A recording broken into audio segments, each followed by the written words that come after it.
Built for Zero is sort of a national initiative focused on reframing how communities are approaching the problem of homelessness. But at the person level, we've got a clear evidence base around how we can help one household or one individual resolve their experience of homelessness. But at the systems level, we have to approach the problem in a different way, less of a recipe and more of a playbook. The three key elements of that playbook are that we start with a clear end state measure. So what is the goal here? How will we measure whether we are making progress towards ending homelessness?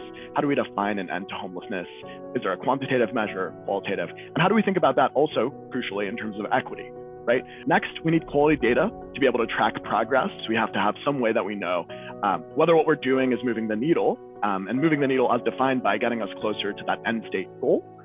And then lastly, you need to iterate based on the data, right? So we need to make sure the system response is not set it and forget it, but it's plan A, and then we're looking at the data, and then we're moving to plan B, or doubling down on plan A if it's working. And the reality is that today, in almost every part of California, if I lived there and I want to know what's the state of homelessness in my jurisdiction today, is it better or worse than it was a month ago? Nobody can tell you.